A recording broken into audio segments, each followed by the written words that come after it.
Okay, here we go. The tan and white one is a female named Charlie.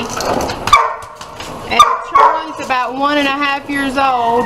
She was owner surrendered on June the 13th. And the other one is also a female.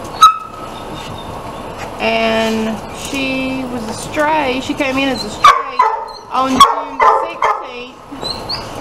Come here, girl.